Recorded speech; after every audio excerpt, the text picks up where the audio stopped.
नगरासू प्रकरण खत्म होने का नाम नहीं ले रहा है। मंगलवार को 4 निहंगसिक जो छत पर चढ़े थे और तीसरी और चौथी मंजिल पर जिनका कब्जा था, उन्हें मंगलवार को पुलिस प्रशासन द्वारा पांवटा साहिब और देहरादून तक छोड़ दिया गया। लेकिन उसके बाद जो स्थानीय स्तर पर नाराज़गी भी देखी जा रही है। मेरे साथ कांग्रेस के पूर्व विधायक भी हैं, मनोज जी। तो इस पूरे घटनाक्रम पे आज जिलाधिकारी से भी मिले हैं और उनकी कुछ मांगे भी हैं जो उन्होंने जिला प्रशासन और मुख्यमंत्री को भी ज्ञापन दिया है। तो क्या कुछ मांगे हैं, आइए जानते हैं। मनोज जी, आज आप एक ज्ञापन दिया है जिलाधिकारी के माध्यम से मुख्यमंत्री को, क्या कुछ उसमें था?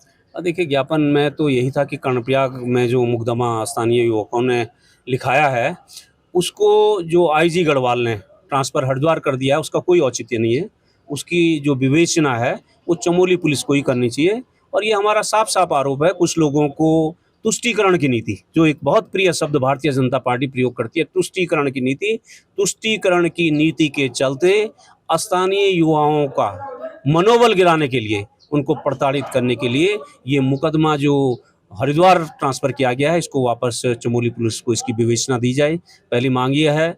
दूसरी मांग ये है कि जो नगरासू वाली गुरुद्वारे में कब्जा करना, कुछ 2 लोगों का अपहरण करके रखना, उनके धार्मिक चिन्हों को उतार करके उनको अपमानित करना, हमारे ज़िले के ज़िलाधिकारी, एसपी, पुलिस के कर्मचारियों, अधिकारियों को की हत्या करने का प्रयास करना। पत्थर मारना मतलब जिसके सर पर पत्थर लगेगा तो हत्या ही होगी। हत्या का प्रयास करना, हत्या करने की धमकी देना, कृपाण से, तलवार से, मतलब बार-बार धमकियाँ दी गई हैं कि हत्या कर देंगे, काट देंगे, मार देंगे। और स्थानीय शांति को भंग करना, धार्मिक भावनाओं को भड़काना, इन सब आरोपितों को जो उत्तराखंड पुलिस, राज्य सरकार के, मैं साफ-साफ आरोप लगा रहा हूँ कि ये सारा का सारा कार्य राज्य सरकार का है। राज्य सरकार के निर्देशों पर हिमाचल बॉर्डर तक छोड़ना, पांवटा साहिब से हिमाचल बॉर्डर पार कराना, इस घटना से स्थानीय लोग आहत हैं। स्थानीय लोगों को बहुत अभद्र भाषा का प्रयोग इन लोगों ने, आतंकवादियों ने किया है। ये किसी धर्म के नहीं हो सकते हैं। तो हमारी मांग ये थी कि इन आतंकियों के विरुद्ध सुसंगत धाराओं में मुकदमा दर्ज करके, और इन पर और भी कठोर धाराएं, जो आतंकवादी निरोधी धाराएं हैं, देश के कानून में उपलब्ध हैं, वो सब लगा करके इनको जेल भेजाया जाए। तीसरी हमारी मांग ये थी कि देखिए, ये जो कन्फ्लिक्ट है, ये जो नगरासू वाली घटना हुई है, ये मेरा साफ-साफ मानना है, ये 2 कारणों से हुई है। एक तो चुनाव की राजनीति, जो पंजाब में चुनाव होना है। दूसरा, जो उत्तराखंड में समस्याएं इतनी आ गई हैं कि पुष्कर सिंह धामी जी से कोई राज्य संभल नहीं रहा है, रोज़-रोज़ कुछ ना कुछ चीज़ें बाहर निकल रही हैं, तो उनसे ध्यान भटकाने के लिए। और तीसरा ये है कि ये कोई नहीं समझ रहा है। देखिए, इस बात को कोई नहीं समझ सकता, क्योंकि हम इस राजनीति को जानते हैं। ये सिखों की संस्थाओं के बीच इस यात्रा को कब्जाने का एक पूरा युद्ध है। अब कोई तो नहीं जानता कि ये गुरुद्वारा संस्था का है, किसका है। वो गुरुद्वारे बनाए हैं, तो उसमें से ये नगरासू गुरुद्वारा भी है, जिसकी ज़मीन स्थानीय लोगों ने, और किन लोगों ने वो ज़मीन दी है, सब लोग जानते हैं, है ना? तो उनके बीच आपसी यात्रा को कब्जाने की जो लड़ाई चल रही है, उसके कारण ये घटना हुई है, और जिससे स्थानीय लोग बहुत परेशान हैं। तो हमने ये भी मांग करी है कि इसकी भी जाँच की जाए। और चौथी सबसे बड़ी मांग है, देखिए, हमारा न तो सिख धर्म से, न सिख भाइयों से हमारा कोई मतभेद नहीं है। हम तो आज भी कह रहे हैं कि जो देवी की स्तुति, जो सबसे बढ़िया स्तुति देवी की है, वो श्री गुरु गोविंद सिंह जी ने नैनीताल में लिखी है। यहाँ पे पाषाण देवी है ना, पाषाण देवी में बैठ करके गुरु गोविंद सिंह जी ने देवी की स्तुति लिखी है। उससे अच्छी स्तुति कोई नहीं है। तो ऐसे धर्म से हमारा कोई मतभेद नहीं हो सकता है। लेकिन जो लोग, इस तरह के लोग आ रहे हैं, जो संस्थाएं, जो फर्जी संस्थाएं, जो अपने निहित स्वार्थों के लिए काम कर रही हैं, उनमें से देखो, हमारा ये कहना है कि हेमकुंड साहिब की मैं बात करूं तो हेमकुंड साहिब में 5 नाली ज़मीन हेमकुंड साहिब ट्रस्ट को दी गई है। लगभग 15 नाली ज़मीन घांगरिया में है। कब्जा देखेंगे तो अगर 50-60 नाली हो जाती है वही ज़मीन। तीसरा, हमने एक उदाहरण दिया कि आज तक क्या आपने सुना नहीं होगा कहीं कि पुलिस का थाना किसने तोड़ा है। लेकिन गोविंद घाट में, राज्य बनते ही नित्यानंद स्वामी की सरकार में, गोविंद घाट में पुलिस का 5 नाली में बना हुआ थाना तोड़ करके वो एक संस्था को दिया गया। तो हम कह रहे हैं, भाई चलो, तुम सबको दे रहे हो, तो कम से कम हमारे लक्ष्मण जी, जो वहाँ के लोकपाल जी हैं, उनको भी 5 नाली ज़मीन दो। ऐसे ही ज़मीन है, सनातन की सरकार है, सनातन का ढोंग रच रहे हैं।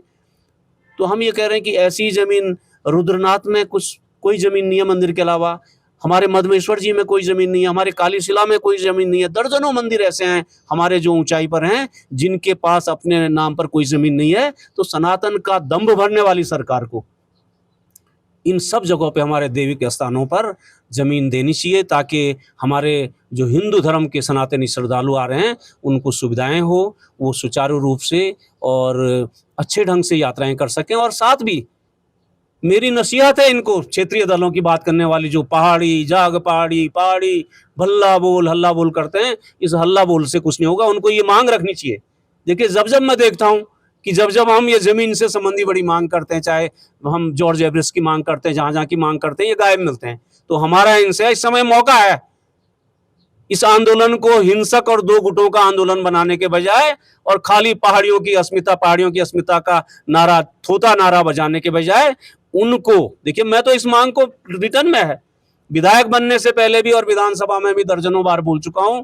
कहीं पर कोई नहीं कह सकता कि आपने नहीं बोला, लेकिन मेरा इनको सलाह है, ये जो रोज रील पे जो चलते हैं, रील पे जो आंदोलन चल रहे हैं, इनसे मेरी मांग है कि जमीनी हकीकतों को सीखें, देखें कि धर्म को किस चीज से नुकसान हो रहा है, स्थानीय लोगों को किस चीज से नुकसान हो रहा है, और उन मांगों को करें जिनसे हमारी संस्कृति, हमारा धर्म जो पहाड़ियों का धर्म है, हमारे पंच केदार, हमारे देवी स्थान, हमारे पंचबद्री, ये सब बचे रहें और इनकी यात्राएं अच्छे ढंग से चल पाएं। तो इस तरह की मांग करें कि इन जगहों पर भी, जब हेमकुंड साहिब में आप एक ट्रस्ट को जमीन दे सकते हो, ट्रस्ट को दी है, तो यहाँ पर तो आप भगवान जी को दीजिए ना। हम कह रहे हैं किसी को मत दीजिए, वहां जैसे एक ट्रस्ट को दिए, ट्रस्ट को मत दीजिए, ट्रस्ट का मालिक मत बनाइए। उत्तराखंड में किसी को जमीन देनी है तो मधमेश्वर में श्री बद्रीनाथ केदारनाथ मंदिर समिति को दीजिए, और रुद्रनाथ में जो लोकल ट्रस्ट है, जो यात्रा चलाते हैं, उनको दीजिए।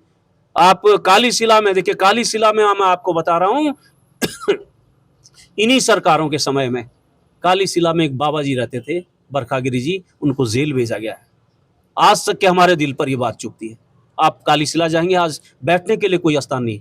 वन विभाग की दादागिरी चली, हम दादागिरी तो नहीं कहेंगे, वो कर्मचारी भी अपना कर्तव्य निभा रहे हैं, लेकिन कुछ कर्मचारी उस कर्तव्य को निभाते समय शालीनता की सीमा तोड़ देते हैं। तो हमारा ये निवेदन है कि उत्तराखंड, इस बहाने एक नई बहस शुरू हो, और उत्तराखंड में जो हमारे देवी स्थान है, जो हमारे बहुत प्राचीन है।